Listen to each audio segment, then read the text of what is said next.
मजार, दरगाह और पक्का कब्रिस्तान बनाना, मजार, दरगाह और पक्के कब्रिस्तान पे जाना अन इस्लामिक है, हराम है। इसलिए आपको दुबई में, कुवैत में, अरब में, अबू धाबी में एक भी मजार नहीं मिलेगी, एक भी दरगाह नहीं मिलेगी, एक भी पक्का कब्रिस्तान नहीं मिलेगा। क्योंकि अजान में क्या बोलते हैं? ला इलाहा इल्लल्लाह, अल्लाह के अलावा दूसरा कोई इबादत योग्य नहीं है। अभी कुछ दिन पहले दिल्ली में G20 का सम्मेलन हुआ था। सारे प्रधानमंत्री महात्मा गांधी जी के समाधि स्थल पे गए, राजघाट, लेकिन अरब के सुल्तान जो बड़े मॉडरेट भी हैं, बड़े मॉडर्न भी हैं, वो नहीं गए वहां पे सर झुकाने। क्यों? क्योंकि किसका वायलेशन हो जाएगा? ला इलाहा इल्लल्लाह, अल्लाह के अलावा और कहीं सर नहीं झुकाना। तो जो चीज इस्लाम में हराम है, जिसको बनाना हराम, जहां पे जाना हराम, वो भारत में वक्फ प्रॉपर्टी कैसे हो सकती? ऐसा तो नहीं हो सकता कि वक्फ डिफिनेशन दुबई में कुछ अलग होगी, वक्फ डिफिनेशन भारत में कुछ अलग होगी। हो सकती है क्या? नहीं। तीसरी बात, जमीन वो दान करेगा जिसके पास जमीन है। जो केंद्र सरकार की किसान सम्मान निधि स्कीम चल रही है, वो उसका पैसा उनको मिलता है जिसके पास 2 एकड़ से कम जमीन होती है। अब जो जिनके पास 2 एकड़ से कम जमीन है, जो किसान सम्मान निधि ले रहे हैं, वो वक्फ कर सकते हैं जमीन? क्या? जोर से बोलिए। नहीं। जो सक्षम है वो कर सकते हैं, लेकिन जो सक्षम है वो बता नहीं रहे कि हमारे पूर्वज ने कितने किया। मैं पब्लिकली कई बार बोला कि मदनी साहब एक बार ये बताएं उनके पिताजी ने, उनके दादा ने कितनी जमीन वक्फ किया। ओवैसी साहब ये बताएं उनके पिता और उनके दादा ने कितनी जमीन वक्फ किया। दुरानी साहब बताएं, बुखारी साहब बताएं, बाकी छोड़ो, मुंबई में आपके बहुत बड़े करोड़पति अरबपति हैं। सैफ अली खान बताएं उनके पिताजी ने कितनी वक्फ किया। शाहरुख खान बताएं उन्होंने कितना वक्फ किया। सलमान खान बताएं उन्होंने कितना वक्फ किया। अरे भाई, जमीन दान करेंगे तो कागज होगा कि नहीं होगा? होना चाहिए कि नहीं? तो कागज दिखाने में कोई शर्म है क्या? बिरला जी पूरे देश में बिरला मंदिर बनवाते हैं, धर्मशाला बनवाते हैं, वो तो कागज दिखा रहे। पूरे देश में जैन समाज के लोग जैन धर्मशाला बनाते हैं, वो तो कागज दिखाने के लिए तैयार है। पूरे देश में माहेश्वरी समाज के लोग माहेश्वरी धर्मशाला बनाते हैं, वो तो कागज दिखाने के लिए तैयार है। अग्रवाल समाज तैयार है, माहेश्वरी समाज तैयार है, जैन समाज तैयार है, खत्री समाज तैयार है, सब अपनी कागज दिखाने के लिए तैयार है कि हमने कहां दान किया। तो कोई फूफा है क्या कि नहीं हम आपको नहीं दिखाना पड़ेगा, बाकी सबको दिखाना पड़ेगा? यही चलेगा क्या? नहीं। अब इस कानून से दिक्कत कैसे हो रही है? इतनी अनलिमिटेड पावर दे दिया जो दुनिया में कहीं नहीं है। दिक्कत यह हो रही है, लैंड फंडामेंटल राइट नहीं है। Land is not a fundamental right. तो जो फंडामेंटल राइट नहीं है, वो आर्टिकल 25, 26 का पार्ट कैसे हो गया? इसका मतलब लैंड आर्टिकल 25, 26 का पार्ट ही नहीं है। इसलिए जिस दिन मैं पार्लियामेंट गया था जेपीसी में, सारा अपोजिशन वॉकआउट कर गया था, क्योंकि लगातार वो इतने दिन से एक ही झूठ बोल रहे हैं कि वक्फ जो है हमारा आर्टिकल 26 का 25 का मुद्दा है, ये मजहबी मुद्दा है, ये धार्मिक मुद्दा है। सच्चाई है, वक्फ प्योरली जमीन का मुद्दा है, ये फंडामेंटल राइट का मुद्दा ही नहीं है। और जमीन का मुकदमा डिसाइड करने के लिए कोई बोर्ड ट्रिब्यूनल हो ही नहीं सकता। जमीन का मुकदमा डिसाइड करने के लिए कहां शुरू होगा? रेवेन्यू कोर्ट से। जमीन के मुकदमे के लिए ऐसा नहीं हो सकता मजहब के आधार पर अलग अलग ट्रिब्यूनल होगा, अलग अलग बोर्ड होगा। यह शुद्ध रूप से क्या मुद्दा है? ये लैंड का मुद्दा, ये धार्मिक मामला ही नहीं है। लेकिन झूठ परोसा जा रहा है, परोसा जा रहा है। उनका नेटवर्क इतना तगड़ा है, उनका सिस्टम इतना तगड़ा है, फेसबुक पे उनकी प्रेजेंस इतनी तगड़ी है, तो झूठ फैलाते जा रहे हैं कि हमारा तो धार्मिक मुद्दा, धार्मिक मुद्दा। धार्मिक मुद्दा कहां से हो गया? प्योरली सिविल मुद्दा है ये तो। भारत में और भी ट्रिब्यूनल हैं, मुझे कोई एक ट्रिब्यूनल बताइए जो रिलीजन के आधार पे हो। जीएसटी ट्रिब्यूनल है, सबके लिए है। इनकम टैक्स ट्रिब्यूनल सबके लिए, एनजीटी सबके लिए, एनसीडीआरसी सबके लिए, क्लैट एनक्लैट सबके लिए। कोई ट्रिब्यूनल किसी रिलीजन के लिए है क्या? तो फिर यह कैसे हो सकता है? रिलीजन के आधार पे कोई ट्रिब्यूनल हो ही नहीं सकता, और रिलीजन के आधार पे जमीन का डिस्प्यूट किसी ट्रिब्यूनल में चल ही नहीं सकता। आप बताइए सारे अधिवक्ता, है कोई? जमीन का मुकदमा तो वहीं चलेगा, पहले नीचे जाएगा, एसडीएम के यहां जाएगा, फिर एडीएम के यहां जाएगा, फिर डीएम के यहां जाएगा, अलग अलग डिपेंड करता है। आपके यहां महाराष्ट्र में क्या व्यवस्था मुझे नहीं पता, यूपी में तो सबसे पहले चकबंदी अधिकारी के यहां जाएगा, फिर एसओसी के यहां जाएगा, फिर डीडीसी के यहां जाएगा, फिर वो हाईकोर्ट चकबंदी कमिश्नर के यहां जाएगा, फिर हाईकोर्ट, फिर सुप्रीम कोर्ट, ऐसे चलता है। लगभग इसी से मिलती जुलती व्यवस्था आपके यहां भी होगी। ट्रिब्यूनल में थोड़ी चल सकता है, बोर्ड में थोड़ी चल सकता है। तो ये वक्फ बोर्ड कर क्या रहा है? ये दो काम कर रहा है। चूंकि इसका हेडक्वार्टर हमेशा स्टेट कैपिटल में होता है, तो स्टेट कैपिटल से 400-500 किलोमीटर के जो दूर लोग बैठे हैं, उनमें जो अमीर होते हैं उनको तो नोटिस भेजता है, परेशान करता है, एक्सटॉर्शन करता है। उनको बोलता है भाई एक काम करो, आओ आ जाओ मुंबई। अब नागपुर यहां से कितना किलोमीटर होगा? 500-600 किलोमीटर होगा, 500 होगा, 800 है, ठीक है।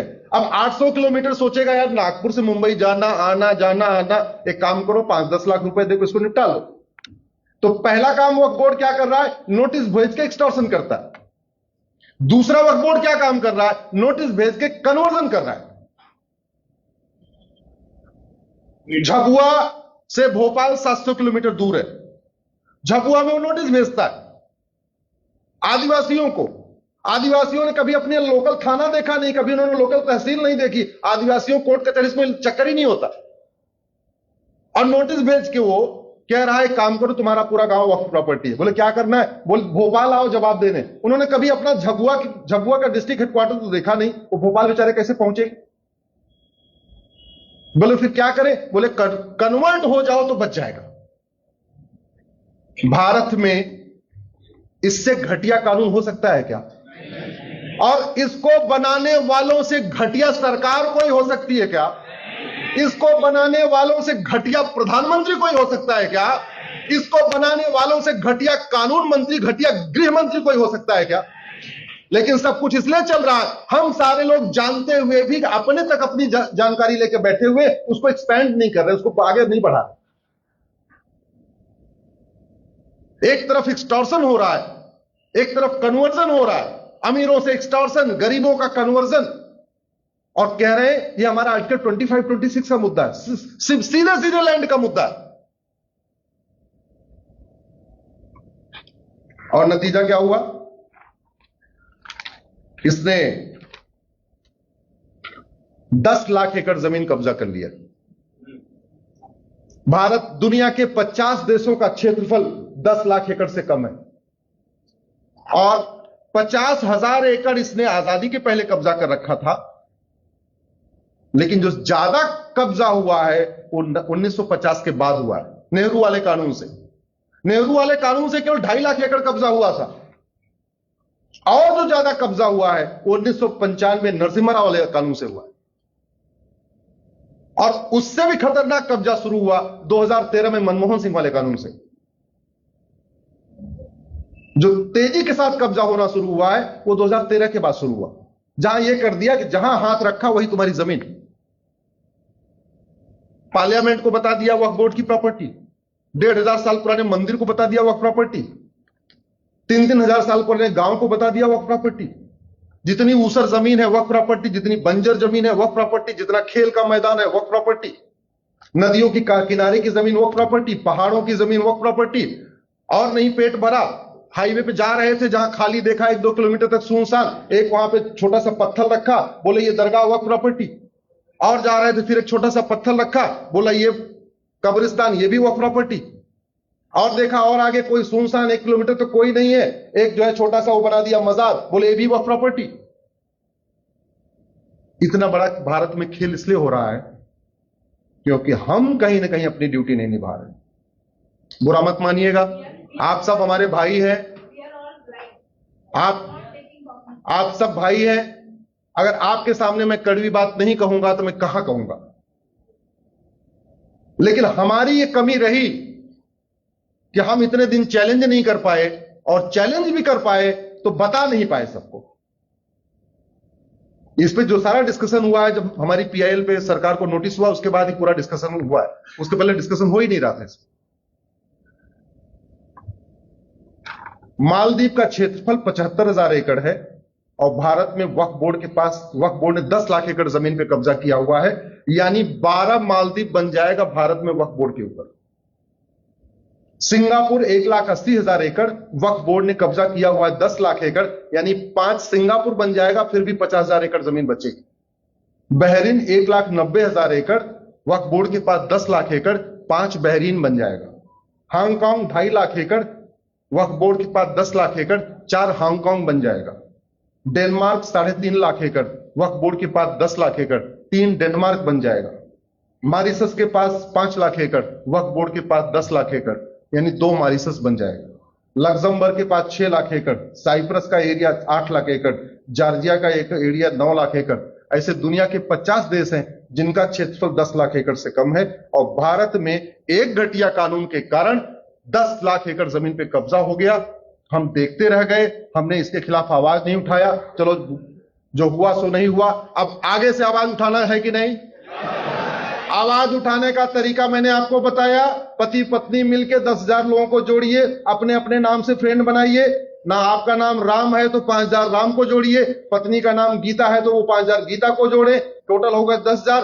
फेसबुक पे लिखना शुरू करिए, आपस में चर्चा करना शुरू करिए, जहां मौका मिलता है बोलना शुरू करिए।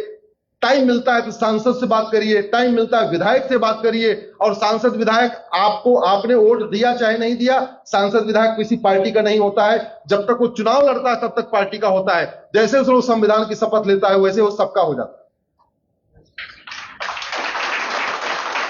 याद रखिएगा, इस डिफरेंस को समझिए।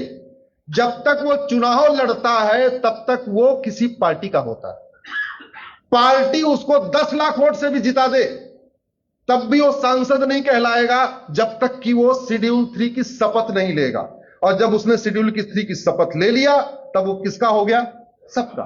क्योंकि जो उसका वेतन है, उसका भत्ता है, उसकी गाड़ी है, उसका बंगला है, उसकी सिक्योरिटी है, उसका कुक है, उसका खाना है, उसका फ्री एयर टिकट है, फ्री रेल टिकट, वो पार्टी नहीं देती। वो कौन देता है? हम देते हैं। इसलिए उसको किसी भी हालत में गलत काम, अगर वो कानून बना रहा है उसको टोकना है, और जो गलत बन चुका है उसको ठीक कराना। ये हमारी ड्यूटी। करेंगे सब लोग।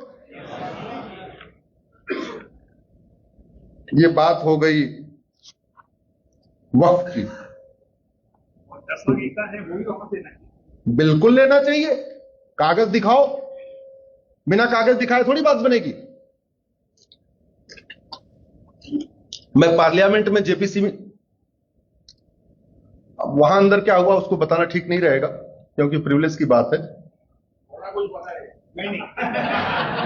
बस इतना बता सकता हूं कि फर्स्ट हाफ में जमीयत उलमा हिंद का प्रेजेंटेशन था और सेकंड हाफ में हमारा और विष्णु जैन का प्रेजेंटेशन था। और इतना बता सकता हूं कि लंच के बाद सब वॉकआउट कर गए।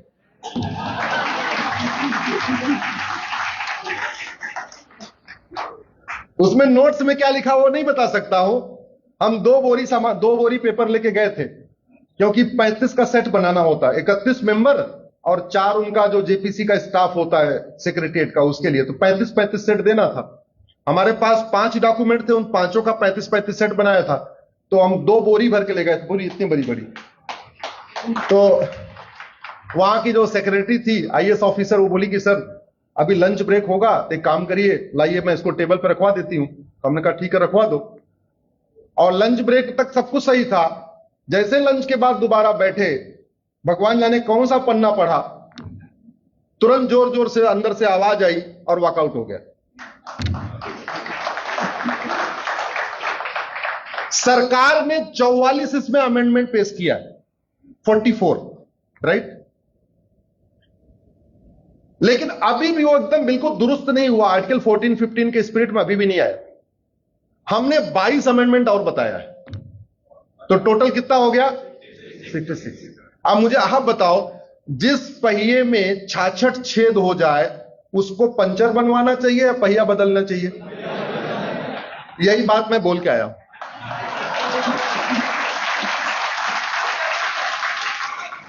और भी बहुत कुछ बोला, वो नहीं बताऊंगा। और भी भाई, बड़ी सीधी सी बात है। अरे भारत संविधान से चलेगा या बाइबल कुरान से चलेगा? आप मुझे बताओ। संविधान से चलेगा ना, बाइबल कुरान से तो नहीं चलेगा ना। एक तरफ संविधान में सेकुलर शब्द जोड़ा और वही पॉलिटिकल पार्टी वक्फ बोर्ड बना रही है, वक्फ ट्रिब्यूनल बना रही है। इससे बड़ा गिरा हुआ काम क्या हो सकता है? अभी परसों ट्यूसडे को सेकुलर शब्द पे सुनवाई है सुप्रीम कोर्ट में।